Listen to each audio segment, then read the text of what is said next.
Let's continue this conversation about Project 2025, and that's that conservative effort to install a government in waiting for a second Trump term. Here's how the group talks about the issues. They say abortion is not health care. They say our deficit problem is a Medicare and Medicaid problem. They say we should delete the terms sexual orientation, gender identity, diversity, equity, and inclusion, abortion, reproductive health, reproductive rights out of every single piece of legislation that exists. And they say so much more. I mean, it's organized into 4 pillars. It's crazy. It's organized and crazy. Well, that's the thing. And I think that's something that folks need to really understand, that there was a lot that was learned over the 4 years of Donald Trump. One was, okay, who are true loyalists versus those who pretend? And 2, organizationally and infrastructurally, how do we actually go about remaking this government?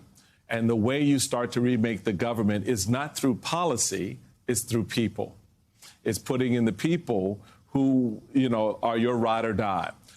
The word that comes out of the White House is what they're going to implement. And the musings of the president, that's going to become the policy.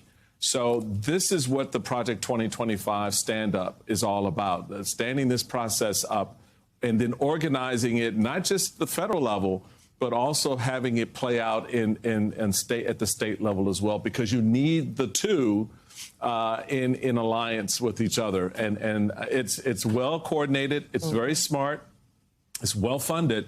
And it began by a wholesale takeover of Heritage, which was always sort of the brain trust of conservatism, going back to the halcyon days of William F. Buckley and others, to what it is today. You can see this sort of arc, to Simone's point, where the policy is, taking out Medicare and Medicaid. Who's talking about that right now? So I would, you're running for the U.S. Senate. Well, Project Heritage says that you want to get rid of Medicaid and Medicare. Is that true, Senator?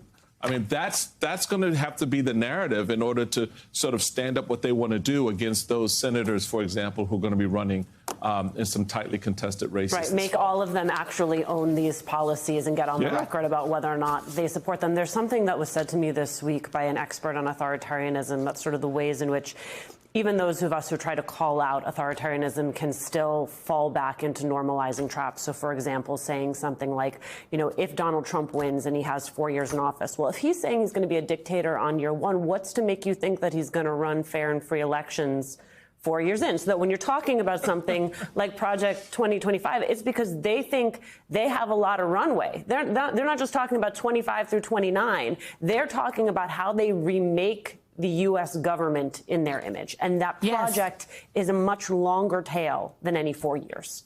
It truly does. I mean, I've read the project too many times, Michael. Pillar 2 is about a personnel database that allows candidates to build their own profiles so that they could put in. So there are people out there who have put into the profiles. Pillar 3 is a presidential administration academy that educational experts go in and train folks on what these policies are. And then Pillar 4 is the playbook.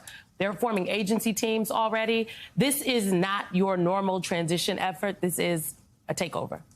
And it's an important one I think people need to be mindful of, because it's a dangerous ploy. And I've already seen the Trump 3032 button. So get ready. My Lord. I need something else in my cup.